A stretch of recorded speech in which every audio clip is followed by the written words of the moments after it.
Really good. I just got finished building this, I guess you could say, grave marker and a headstone for my wife's dog. Passed away quite a few years back.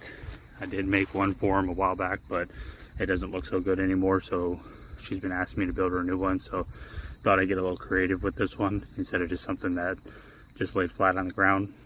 As you see, I used a plastic skeleton dog, you know, some little bones I got from the pet store, and everything else is made out of styrofoam. I'm going to build a video showing the steps and how I built this, so stick around and enjoy. Okay, this is where I usually like to start when I'm working on a design. Now, obviously I rush through these drawings. I don't try to make the drawings look so perfect or anything. This is just sketching to kind of get an idea of what I want to do.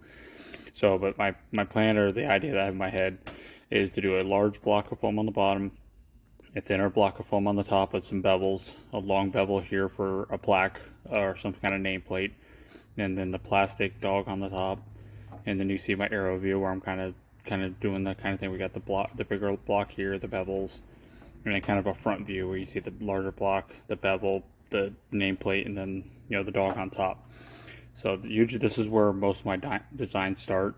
Sometimes I take a little more time in sketching them out to kind of get a little more idea of what I want, but sometimes I just throw something quick together because I'm going to end up altering it or modifying it anyways. So it's just kind of where I start. And I also want to apologize in advance.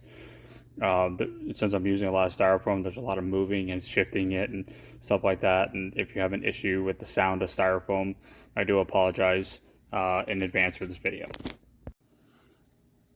Alright, this one I'm starting with. I figured I'm going to do like about a 1-inch bevel on here. It's going to be 1 inch by 1 inch. So this way, this foam is 2 inches, so I have about an inch and then a bevel. I picked up a little, you know, doggy bone from a, you know, pet store. This is really the only one I could find. I really don't like the look. I might see if I can find a different one, but this is, so I have something to use for my overall sizing and mock-up. And then I figured, you know, have it to where the tail comes right to the edge. So it's going to sit right on there like that. So I'm going to go ahead and make my bevels, and then I'm going to put it up here. I've already changed one aspect of my design. I'm not going to put the plaque on here. With this being so short, that plaque would be really weird because I'd have to really tape it. That's really hard all the way like this just to make it. And that's going to make this thing extremely long based on the size. So I'm going to put the taper on this because this is so much thicker. I can make a nice little bevel here and make it to where I can put the plaque there. So I'm going to line it up after I make my bevels. I would put this on here and allow maybe 3/4 of an inch all the way around so you have it come up. I'll probably put a little bevel on here, and then you'll see the pink foam on top of that. I'll go over where I need to, and then put the big one in the front. So that's where I'm at so far. I'll be making a couple passes with a scrap piece until I'm happy with my bevel, and then I'll actually cut the right piece.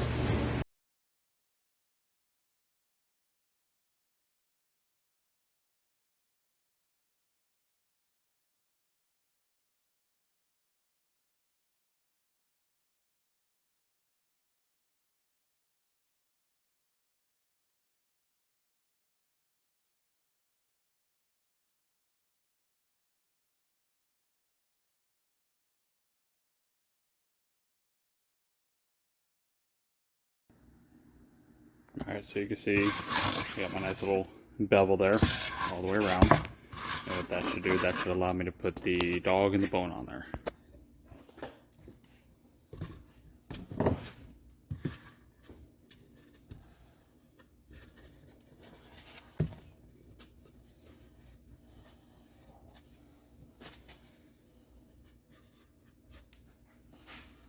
And that's pretty much what's going to be, and now I just got to position on top of the other piece.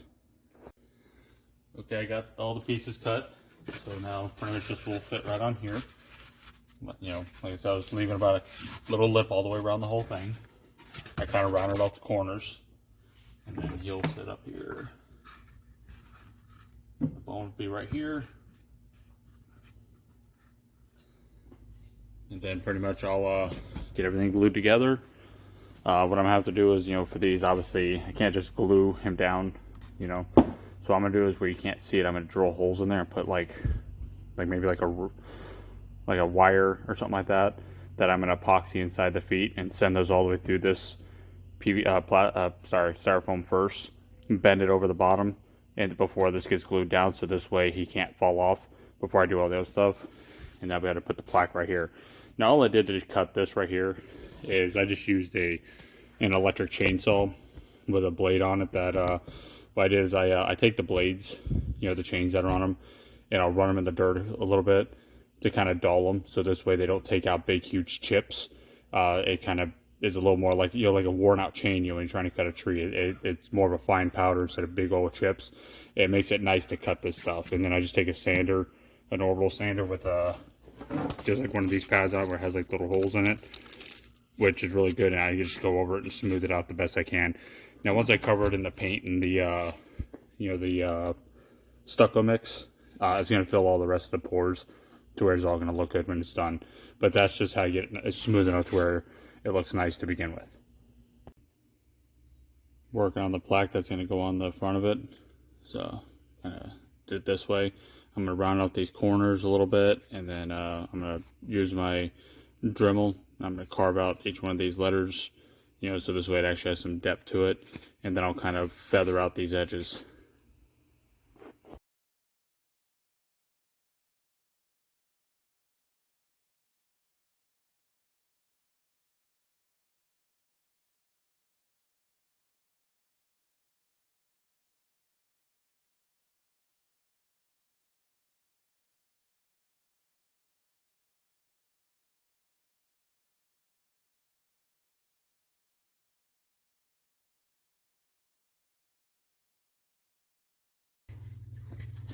All right.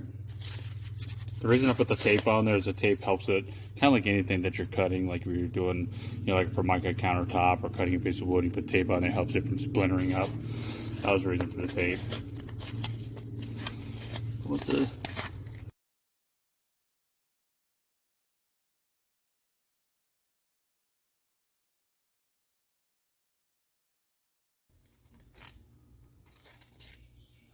And usually what I do after this, I'll take some sandpaper, some fine sandpaper, and I'll fold it and I'll lightly go over all these edges just to take the rough edge off, round it out a little bit, and then once I do my corners, taper it to my corners, and put it on there and paint everything all together, that'll all look like it's all part of the thing. Now obviously I'm going to try to make this stand out, so as we paint it a different color, but I'm still going to kind of give it like that age look like I do with all my props, so this way it looks like it's old and been there for a long time. Okay, now that I got the plaque made, what I wanted to do is, because it's gonna be hard to cut this down really thin, safely. So, but I also don't want it to look like a big 1-inch thick piece of styrofoam sticking off. So what I did is I traced it out where it's gonna go. Just use the Dremel with a blade on there, set the depth of where I want it. So now I can just take my plaque piece and kind of push it into it. And once I caulk all this in, it'll hold in place. Two, it makes it look like it's a much thinner, and it follows the taper where I tapered my plaque back. So this way it makes it look like it's only maybe a 1/2 of an inch or so thick instead of a big old bulky thing hanging off the front of it. So I think it makes it look a little bit better. Plus also keep it from being able to be knocked off or anything like that, because now it's kind of fixed into there. All right, getting there. Like I said, I'm probably going to find a different bone than this. And then when I do find something, I'm probably going to do the same thing for this that I did with this. I'm probably going to carve it out so this kind of sits down inside, so I can, when I, caulk it, I can mold it in and make it look like it's more part of the stone. Like it might have been part of the original forming of it. But kind of what I got going here. And what I do is I usually run a couple screws through these at an angle. That helps keep it from being able to move. I just put a little caulking over it. Once the caulking dries and I do my painting and everything, those will kind of just blend right in. You won't even see them. But that's what I got going so far.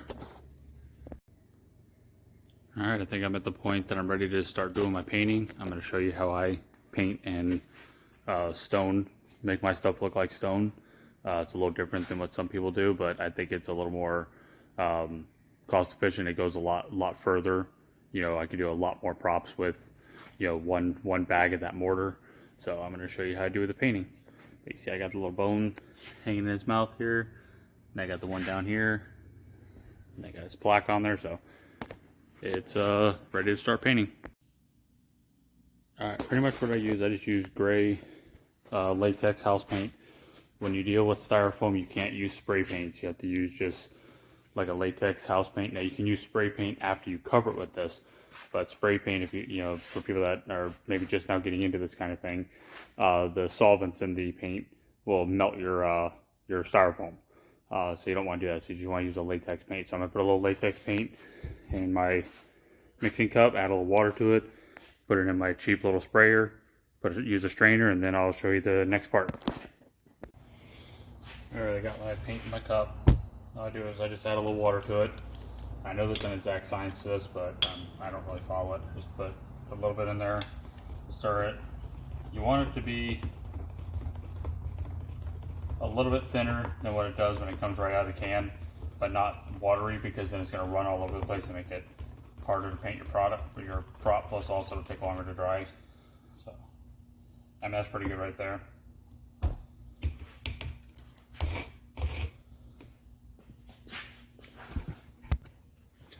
All I do is just strainer. Now this is just a cheap Harbor Freight spray gun. Nothing special, nothing high tech. I mean, after all, you're only really spraying just a prop with it. You're not painting a car or anything like that with it. So these guns right here, they're cheap and they work really well. Not only that, you can feather them almost like an airbrush for, like, if you're trying to do like a fine detail area. So actually, I mean, these guns actually work really well for what they are. All right. Now usually when I'm painting my first coat, I like to put it on super heavy. So I'll usually just do like close it all the way up and do like a straight like that. But then once I want to start actually painting and get good coverage, then you want to be able to fan it out like that right there. Now, all I do is just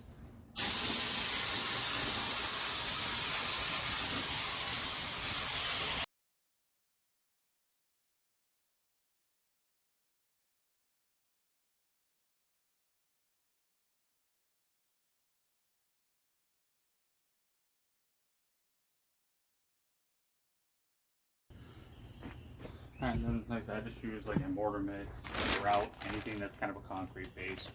And the reason I do it this way is, think about it, if you're making something that's supposed to be looking really old, concrete has a lot of imperfections and it's really old. It's not nice and smooth. It's not going to have the same consistency throughout the whole thing. So all I do is, once I got the thing heavily painted, I just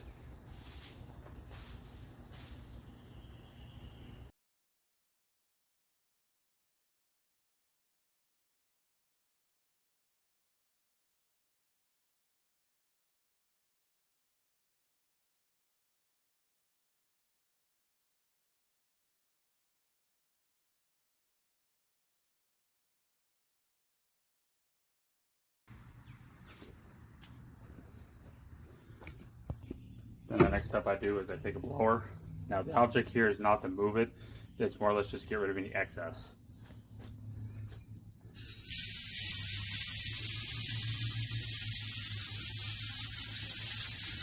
Mainly like down inside lettering, because you don't want it to clump up inside there. So this way when you go to do your next layer of paint, you're not closing it off.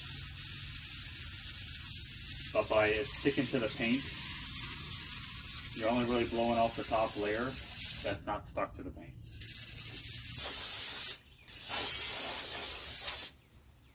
And if say for some reason, once that kind of dries a little bit, if it's not quite, doesn't look the way you want it, you can always add more paint to it, and then always sprinkle some more of the, the concrete mortar mix on top of it until you get the actual look and consistency you're looking for. Now you can see it's not completely dry yet, it's getting there, but I do have a few areas where I feel like I have a little bit of some inconsistencies, like right here on the ribs. I don't think I got enough on these ribs compared to like the rest of it. And then there's a couple areas down here where it looks like it's still a little, too much.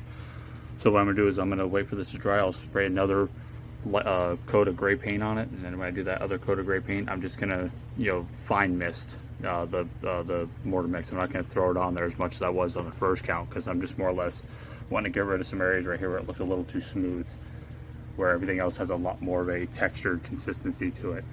So, but overall, I mean, It came out alright for the first one. Sometimes I usually have to do 2 passes on these. The other thing I forgot to mention, that what I normally do a lot of times is I'll actually put a big tarp down, so all the excess gets on the tarp, and I can essentially keep reusing it until I completely run out. And that's how I can make that bag, you know, last a really long time and do a lot more props. Now I was alright, got the second layer of dusting, I guess you can say, on it. It's a lot better. I mean, I still have some inconsistencies, but like I said, that's what you want. I got a little bit, it's a little more better on the rib cage now. You can see I got areas you can see where it just comes off with a really nice stone look to it. It just, you know, and it looks old and aged and that kind of stuff. Now, the reason why I do it the way I do it, the way you see me do it, is anybody that follows my page and you saw the cemetery scene that I made a video of, all those fence columns, all those mausoleums, the My Beloveds, and all that stuff that you saw in that video, every bit of that was painted and done with a little over 5 gallons of gray paint and 1 bag of mortar mix. So between those two together, you know, you buy the cheap stuff. I mean, after all your only paint and props, it was probably just a pinch over $100, and I was able to do all that and make every bit of that have that stone look to it with just that right there. Working on the finished painting, and I realized after I showed how I was painting the gray on there and doing the texture, I kind of messed up. Since this is supposed to be like a plaque, that's got to be smooth. It's not supposed to look like concrete, so I just had to clean that off before it fully dried. Now what I'm doing is I'm trying to make it look like an old, you know, brass or kind of a copper kind of, you know, plaque. So what I did is I just picked up some gold. Now I wasn't able to find any gold that had any kind of metallic in it, so I mixed a little bit of the gold, a little bit of black, and just a little bit of this metallic right here to give it that little bit of that kind of that sheen to it, and then just mixed it all up until I had the look that I liked for what I think it should look like. Now it's on to doing the rest of it, the black and the greens, and kind of making it look old. Now the one thing I do right here for kind of my pre-aging is I kind of like to just take some black and just mist it, so this way you're dulling the gray. You don't want to make it obvious that you just want to give it like a kind of a dirty look, like it's been outside for a little bit. This will be my initial, just to dull everything out a little bit. And then I'll do I'll mix some black paint with some heavy water in it to make my runs, and then after that I'll use my greens and go from there.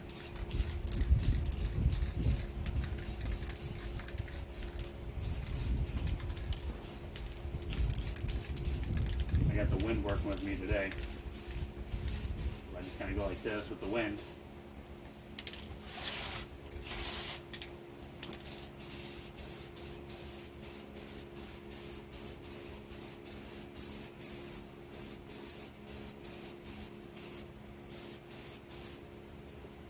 Just like that, and then the rest is going to be, we do some paint brushes and some more sprayers to finish the rest.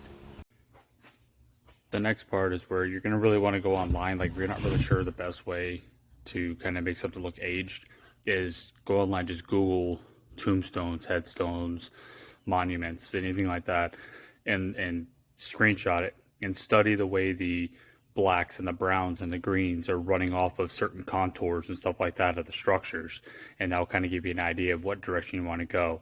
You know, like you can use a picture like this one. A lot of times what I like to do is I like to take a scrap piece of material.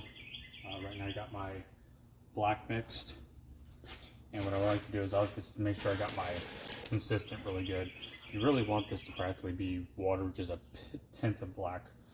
So like go like this, and then you also want gravity to be your friend here. So like right, that looks pretty good. I mean, it has a little bit of a black to it.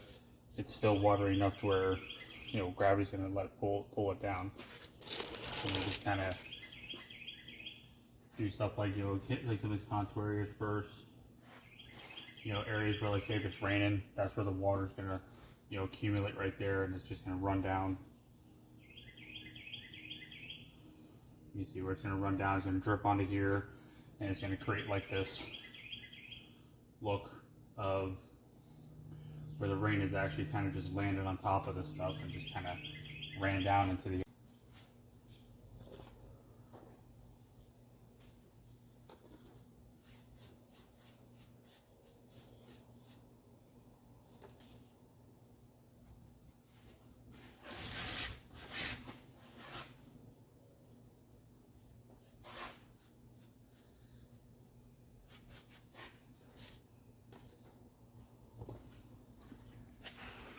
Now I like to spray my greens with my spray gun because, like I said, you can float the trigger, so it's almost like using an airbrush where I can concentrate it where I want it. What I'll do is as I can see,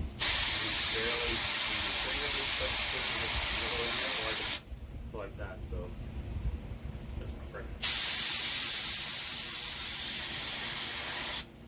This way I can.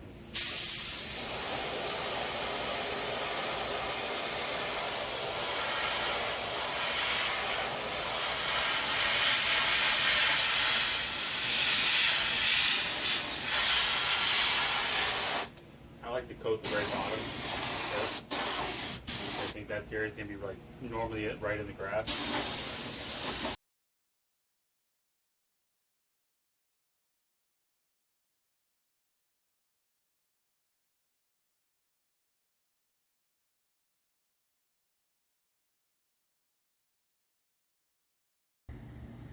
Alright, the next step is going to be spraying some browns on it. The browns is going to kind of give it the area where like heavy water accumulates and dirt and all that stuff. You know, kind of like, you know, like, I know this is more of like a rust, but you know, when you get like, you know, the dirt and everything accumulate, you'll get the same kind of effect.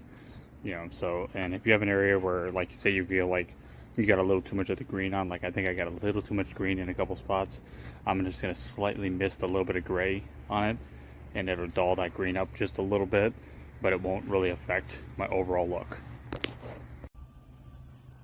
Okay, here's the finished prop. This is the location it's going to be sitting in. You can see where I got the browns. I also dry brushed a little bit of green in a few areas to kind of highlight certain sharp areas and all that. Now it might look a little dark and everything right now, but after it sits out here for a little bit, it will fade a little bit. Kind of like the other prop I built this for Halloween last year, and it's faded quite a bit since I, you know, made this one because it's been sitting out here. So give it a few months, it'll fade a little bit. It'll start to look a little bit better. It'll start to have a little bit more of a natural look to it, but this is kind of like the starting point for it. So hope you enjoyed this video, and thanks for watching.